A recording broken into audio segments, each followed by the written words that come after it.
जो आज भी जीवित माना जाता है। भगवान परशुराम का जन्म महर्षि जमदग्नि और माता रेणुका के घर हुआ था। उनका जन्म त्रेता युग में माना जाता है। उनका वास्तविक नाम राम था, लेकिन भगवान शिव से प्राप्त परशु यानी फरशे के कारण वे परशुराम कहलाए। वे भृगु वंश से थे, जो ज्ञान, तपस्या और धर्म के लिए प्रसिद्ध था। बचपन से ही परशुराम अत्यंत तेजस्वी, अनुशासित और वीर थे। परशुराम ने वेद, शास्त्र और युद्ध कला में महारत हासिल की। उन्होंने भगवान शिव की कठोर तपस्या की, जिससे प्रसन्न होकर शिव ने उन्हें दिव्य अस्त्र शस्त्र और परशु प्रदान किया। यहीं से उनकी पहचान एक साधारण ऋषिपुत्र से एक दिव्य योद्धा के रूप में बनने लगी। उस समय के शक्तिशाली राजा सहस्त्रार्जुन अत्याचारी और अहंकारी हो चुके थे। एक दिन उन्होंने महर्षि जमदग्नि के आश्रम पर आक्रमण किया और अंततः उनकी हत्या कर दी। यह घटना परशुराम के जीवन का सबसे बड़ा मोड़ थी। उन्होंने क्रोध और शोक में प्रतिज्ञा ली, मैं पृथ्वी को अन्यायी क्षत्रियों से मुक्त कर दूंगा। और फिर उन्होंने 21 बार पृथ्वी को क्षत्रियों से मुक्त किया। इतना बड़ा युद्ध करने के बाद परशुराम ने पूरी पृथ्वी को कश्यप ऋषि को दान कर दिया।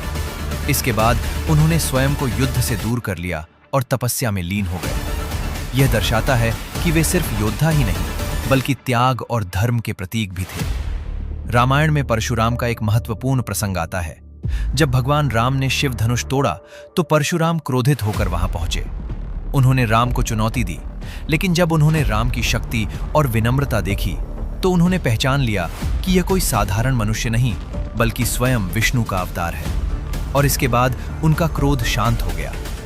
परशुराम सिर्फ एक योद्धा ही नहीं, बल्कि महान गुरु भी थे। उन्होंने भीष्म, द्रोणाचार्य और कर्ण जैसे महान योद्धाओं को शिक्षा दी। हालांकि कर्ण के साथ उनका एक विवाद भी हुआ, जब उन्हें पता चला कि कर्ण ने अपनी पहचान छुपाई थी। इससे यह स्पष्ट होता है कि परशुराम धर्म और सत्य के प्रति कितने कठोर थे।